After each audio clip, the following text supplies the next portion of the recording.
Chapter 9, Resuscitating the Dream. Dreams are necessary to life. Anais Nin. You may not be able to describe it. You may have forgotten it. You may even no longer believe in it, but it's there. Bruce Wilkinson. This adventure we are living takes all kinds of twists and turns. When did the hard work of admitting, acknowledging what was mine, and taking responsibility for it, I found some peace. It seems like that was when I started remembering my dream. What was my dream exactly? Well, I wasn't sure. I knew what I loved, but I didn't know how it would all come together. I did hope for a coaching radio show, but it seemed impossible. I had clients who were on their way and living their dreams. I kept thinking, my time will come. I didn't realize at the time that while I was doing some other things, I was actually taking steps toward my dream. You may have a dream that has died or been buried, one that you let go of long ago because, well, life happened. Maybe you never had a dream. You didn't have a chance to think about it. Maybe you can't remember it, or you're living in such a survival mode that you can't even think about a dream. Maybe you're angry at how your life is going and that there is never enough, and that people have to help with food and rent. Maybe you're wondering where God is in all this struggle. Well, I don't have the answer to that, but what I do know is that my faith has been challenged, and sometimes my prayers seemed unanswered. I know what it is to feel forgotten, overlooked, invisible. It's like I'm fighting a war all by myself, and no one, including God, even cares. I have been there. I've yelled at God, but, well, he didn't yell back. I thought if I lived right, things would be good, but here I am, struggling to make ends meet, working more hours a week than I can handle. Nothing seems to be getting better, and you are asking me to resuscitate my dream?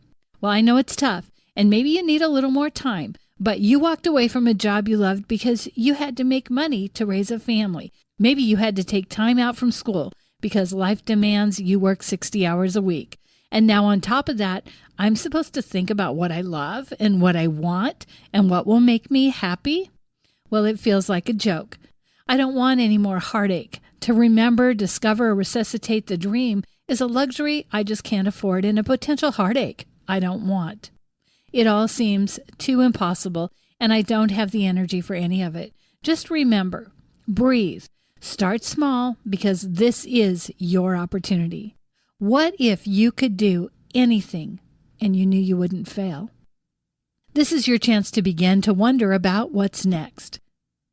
Maybe it's what you're doing now, so you are passionate about it. I dare you to take the time to breathe new life into an old dream or discover a new one.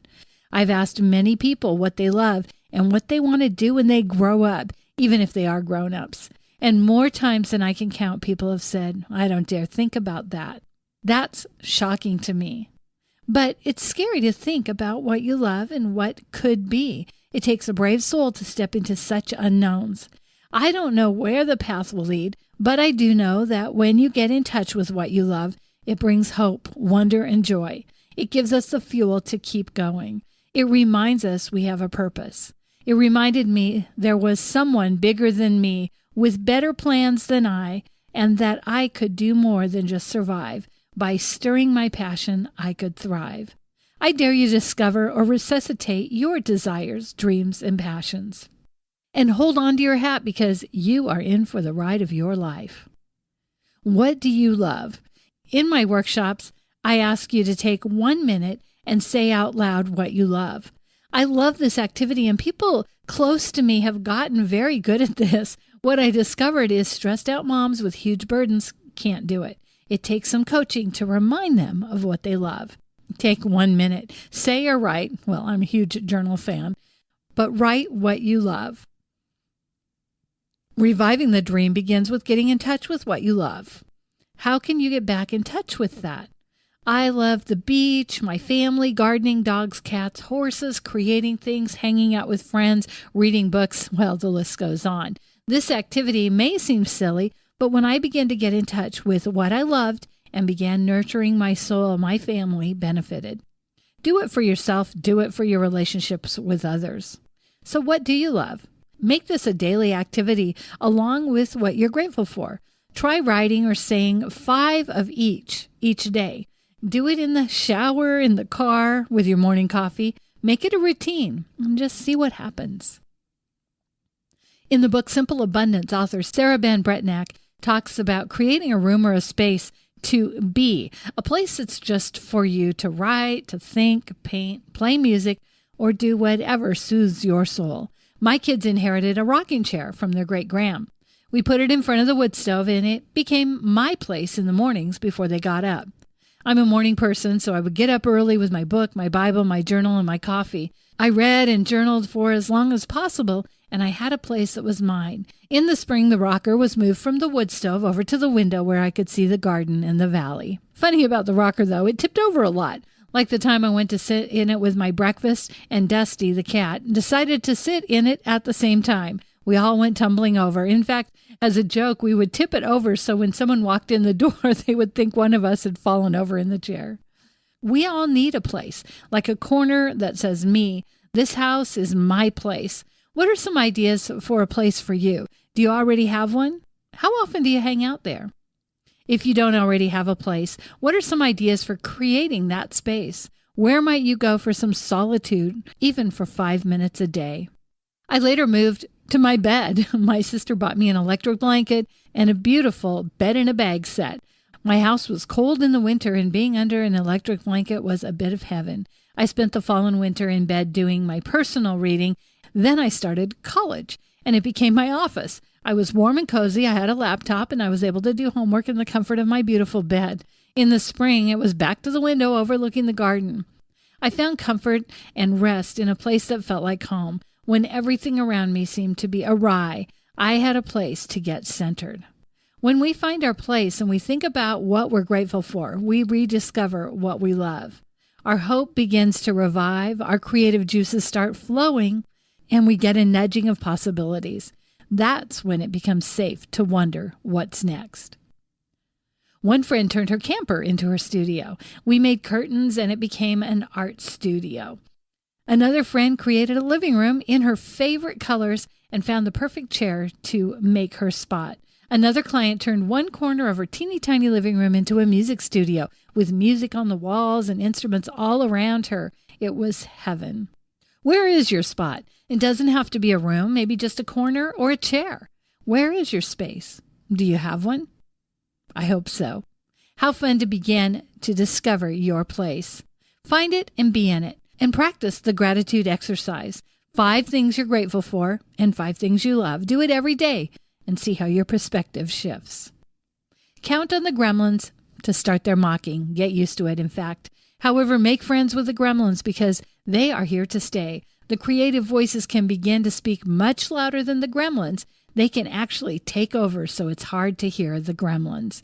They don't go away. In fact, the closer you get to your dream, the more the gremlins try to destroy you. I can say that with all honesty. As I'm writing this book, the gremlins are screaming at me, "This will never happen." What do you have to say to anybody else? Look at your life. It's a mess, and you live with your sister, you work at a job that you can't make a living at, and you're in debt. The gremlin stirs my shame. My spiritual director, though, reminds me of what I let the gremlins do. I can't bear the shame, but I can bear the reality of it. And as I continue to diligently dig my way out of debt, I get discouraged. I feel like a failure, and then I remember that I'm in this place because of a struggle of being a single mom. And I'm not alone. And remembering that is something that is vitally important to me. Many are struggling with the same issues. So when it feels like all I want to do is go hide in a cave, that's when I need to remember that overcoming is all about staying connected with my community. Today I'm finding a way to make the feeling of failure spur me to make things happen. I have a dream and I'm going to keep plugging away, and I believe with all my heart that I have what it takes to get where I'm going. It doesn't mean it will be easy or that it will happen overnight. It's never easy. If it were, well, we'd all be doing it. Stick with it. Focus on what you love. Don't give in to the gremlin. Resist the gremlin. Speak positive, true statements. Even write them down so you have them when the haunting starts. I am creative, funny, responsible. Ask friends to give you words about your character. These words will be your ammunition against the gremlin. The gremlin's job is to find what you love and to destroy it. I don't know why. It's baffling, but we all have that voice that says, who are you to think you can fill in the blank with your dream? A bird doesn't sing because it has an answer. It sings because it has a song. Lou Holtz. I remember when I started thinking about hosting a coaching radio show, I wouldn't tell anyone. When I finally told 2 friends, I whispered it. I was embarrassed, and making it happen seemed impossible and silly. It takes a lot of courage to show your dreams to someone else. That's Irma Bombeck. I started thinking about the show anyway and ruminated over the possibilities. I started listening to shows that were called coaching shows. I don't think they were as good as my idea. I had this crazy dream and I didn't know how, but I started to think maybe I could pull it off. I asked myself, what would it take? What is one step? So I thought, well, I could make a demo tape.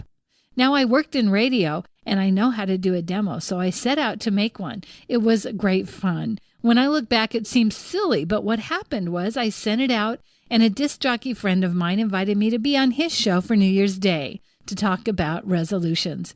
It sounded fun, but boy, was I scared. Still, it gave me the opportunity to make a new demo, and the excitement of the adventure made the dream seem even more possible. In the beginning, when you have a dream, you have to go completely on believing in the impossible, or at least what seems highly unlikely. But then, as it actually begins to happen, you feel stronger and stronger. What would you do if you could do anything? Don't think. Just say it. Blurt it out. Write it down.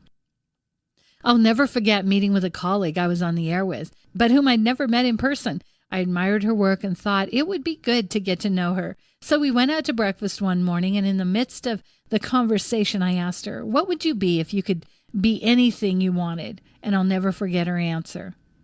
A rock star.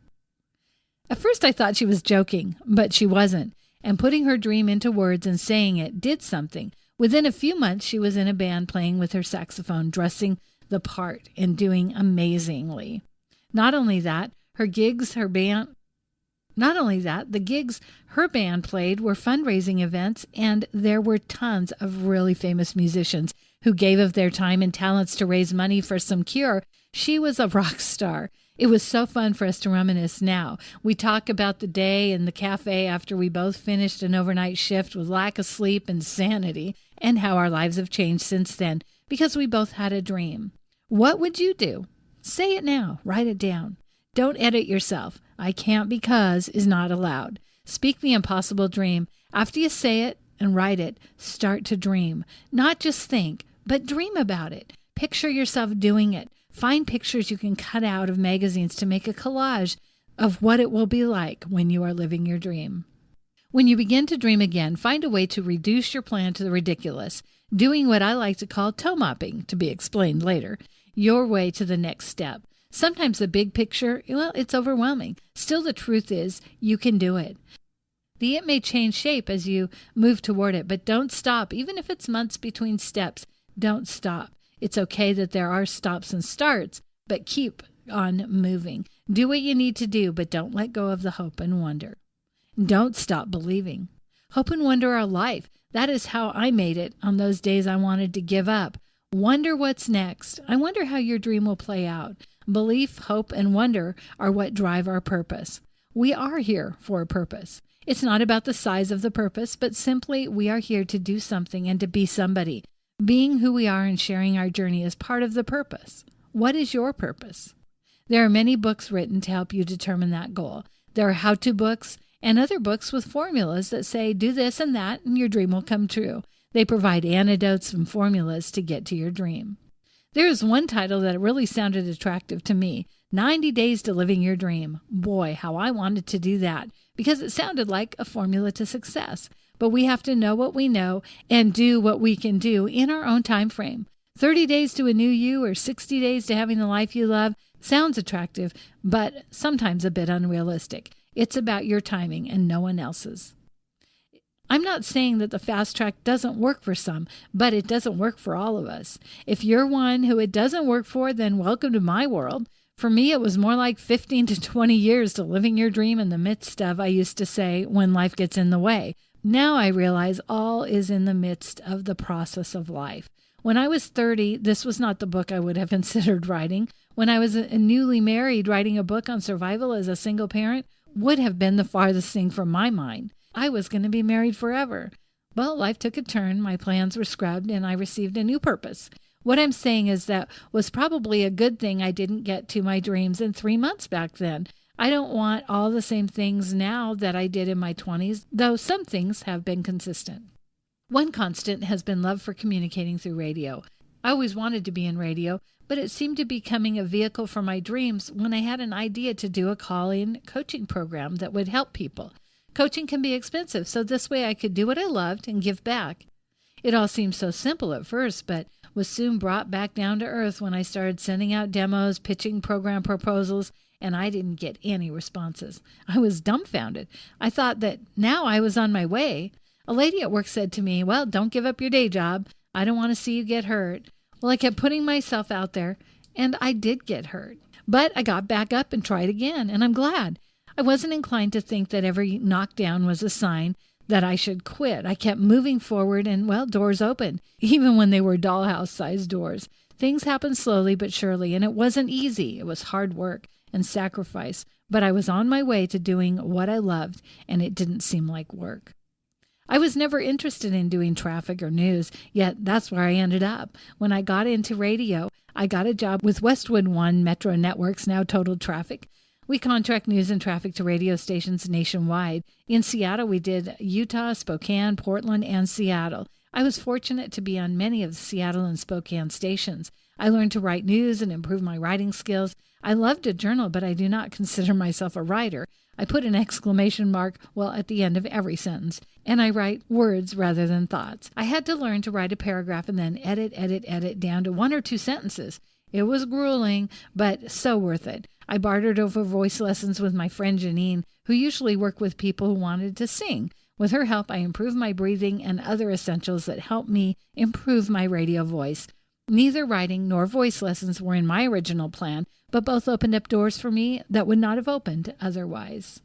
Under all the pain and struggles, it is there, your passion, your purpose, your loves, your desires, but you need help. Maybe not a voice coach or an English teacher, but someone in the wings waiting to help. I noticed my friends and acquaintances needed the same thing I needed, someone to relate to and someone to grab their hand and say, "Together we can do this." I will help you when you struggle and allow you to help me when I struggle. Dreaming is a step-by-step process. If we went from the dreaming to the doing too quickly, we could easily be overwhelmed and, knocked off balance. This is why we need roadblocks and obstacles. They have such a negative feel to them, but actually they keep us on track if we use them for what they were intended, mapping out the journey. I've heard too many people say, something happened, it got in the way, and I took it as a sign not to do it. No.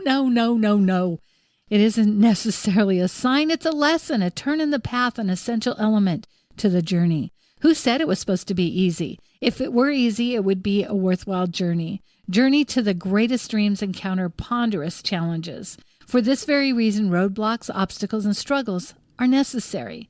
Last night, I faced a roadblock. In the past, it would have just shut me down, but now I see it as a tool. What will I do with this? Will I shove it down, bowl it over, pretend it isn't there? No, I'm going to look at the reality of it. How can I use this to get to my next? This particular type of roadblock tapped into my greatest fears and made me feel like my dream would never happen. But then I remembered the reality. I am in radio, I am speaking, I am diligently working toward my goal. All these things are in progress, and there are too many positives and too much momentum to stop me from continuing to move toward my dream. For example, I constantly struggle with the urge to get a second job. I have debts to pay, and sometimes they're overwhelming, but the quick fix is not always the answer. Fight the urge to abandon ship and settle for the quick fix. My coach, Patrick Snow, says keep your day job and use it to provide seed money to fill the dreaming. I keep thinking there's never any extra for the dream, but I fight the urge to set all this progress aside and pick up an extra job. It will take away any time I have towards the project and not even pay enough to make it worthwhile. Sometimes I almost give in to the shoulds. Will this happen? Will the work pay off? I guess I will take my own advice and wonder how it will all play out. It's hard on your own to hold tight to a dream, but I have a network of people who believe in me. some of them even more than I believe in me, and their words and support keep me going. Their encouragement gives me the courage to wonder rather than bail and abandon the dream. It's the stick-to-itiveness I have to hang on to with everything in me. I have to remember to believe. I have to remember to wonder. Believe versus reality. How do we jive the two? Faith is in taking the first step even when you don't see the whole staircase. Martin Luther King Jr. I see so many people on their dream paths who give it all up to work on an unrelated job or do something just for survival. Some panic. I can't tell anyone what they ought to do. Each one has to search his or her heart and be at peace. This is not easy. I think of Frodo from The Lord of the Rings. His mission was extremely difficult, and along the journey, friends came and went. People he trusted let him down, and when he couldn't go on any longer, his best friend and companion for the journey, Sam, carried him. He stuck to his mission, and with the unanticipated help of a supportive friend, somehow reached the goal. We can find a life that is adequate, or we can strive for a dream which is great. Despite the obstacles, we can, with a little help from our friends, realize our purpose. Why are you here? What feeds your soul? Will you stay on the path or give up the dream because it, seems too impossible? Here's the deal. Even if you give up on the dream for whatever reason, like to make more money or get another job, there will come a time to revive the dream again. It's never too late, and you're never too old. You have been given a lifetime to journey toward your dream. Some are fortunate enough to find it early and make it happen and have a long run of it. Some of us get waylaid and have to finally revive it later, or, like me, revive the latent dream over and over and over again. So if you decide you have to step away from it, don't bury it. Don't say, this is the end, it's over. Just know that something in you will stir again and get you on the path. Keep the candle burning and keep the dream alive. Don't let the lie in believe distract you. One lie is that you will never get there. The fun is the journey, but there are also rough spots that can really bring you down and sometimes set you back. Keep believing anyway. Ask those who believe in you for some encouragement and find a way to believe or re-believe in yourself. Who are you? Not what do you do. Who are you? And if you aren't sure, go back to what do you love? Who you be, which is very different from what you do. In fact, when you get in touch with who you be, then sometimes you can let go of some of what you do. Don't let what you do define you. Let who you be define you, because what you do then will consistently emerge from within you. So, who are you? Still struggling? Well, then revisit your values and put them together with what you love. When in your life have you been truly happy? I have a theory that whatever's in your head must come out, whether written or spoken.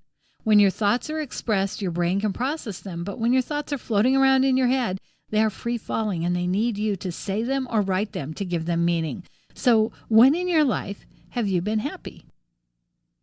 What is your dream? Sorry to resort to so much repetition, but if you're like me, you will read the questions and move right on. Try to answer it. I dare you. No, I double dog dare you to say your dream. Don't edit, just say it. No buts. Maybe what you love or would love to do or be doesn't seem significant enough, or it's too big. Silence the inner critic who intrudes on your dream time. Send it out for ice cream and just be with yourself. See yourself doing it. Trying to visualize or justify the inner critic, it only takes away from the constructive process. Remember when I wanted to be a disc jockey and get into radio? It seemed absurd, in part because there were no women jocks that I knew of. But all that changed by the time I was ready to be in radio. I don't even have to be the pioneer.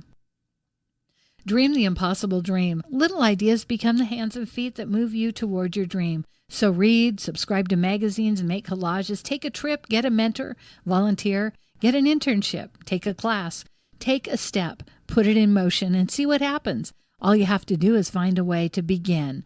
Believe in yourself. Dare to wonder. Faith is to believe in what you do not see. The reward of this faith is to see what you believe. That's St. Augustine. No one will take the first step for you. You may feel very alone in the beginning of your journey, but be assured you'll make new friends along the way. People with similar dreams will encourage you despite the curmudgeons who will continue to give poor advice. Have you heard people say something like, I don't dare hope because disappointment is too hard? Forget that idea. Disappointment is hard, but it's not a killer. In fact, it's a refining fire for your dream. Trade hope for wonder and dare to wonder the impossible. Dream big. And when disappointment comes, well, then have yourself a pity party with your favorite friend and some goodies, and then get back to your dream. Try it again. Dream, hope, wonder. No risk, no disappointment. Boy, is that sad. Don't let the epitaph on your tombstone read, played it safe. Take risks and be willing to feel hurt.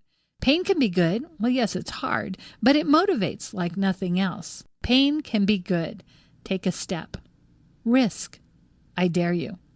Nope, I double dog dare you. You can do it, and you know it. You want somebody to believe it for you. Well, I believe it for you. Imagine it, visualize it. Don't let the dream die.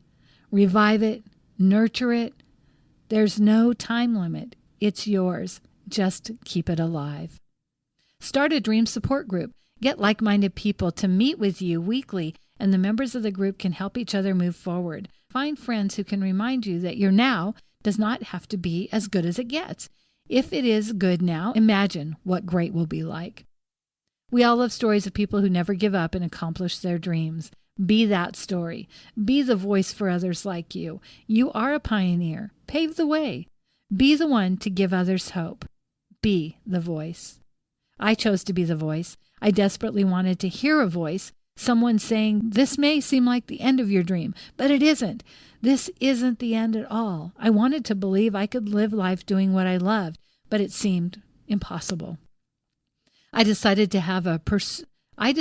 I have to pursue my dream, and I have to show it can be done not only for myself, but for other single parents who are putting up with crappy jobs they hate, well-paying jobs that are accompanied by bad situations and strained relationships.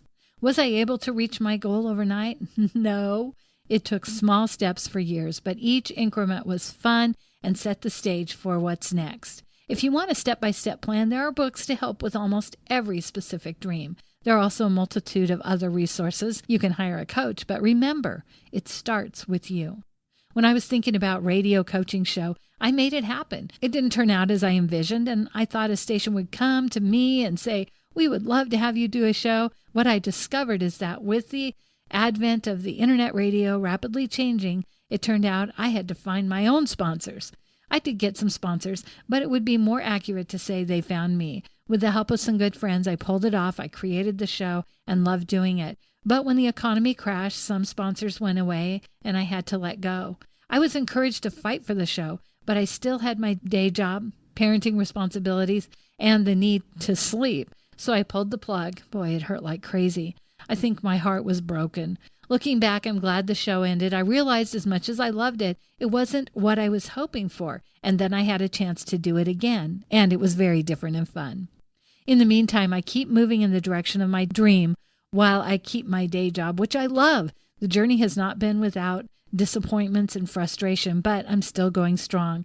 I have my days of self-pity, but I'm looking at obstacles differently now, and their challenges almost make me giddy, sort of like, bring it on. Be disappointed, expect disappointment. Plan your very first pity party. Who will you invite? Will it be dress up with hats, goodies, or gifts? Maybe you could ask a friend to plan it for you. We all have friends that love to plan a party. Ah, dang, it happens, so make the best of it. Just wondering. We all need a place that says, me. This is my place. What are some ideas for you? Where might you go for solitude, even for 5 or 10 minutes a day? Rediscover what you love and what you're grateful for. So what do you love? 1, 2, 3, 4, 5. What is your dream? What would you do if you knew you couldn't fail? What is keeping you from taking steps toward your dream? So what are your gremlins saying? Will you let them win? These gremlins, they need a smackdown. What risk are you willing to take?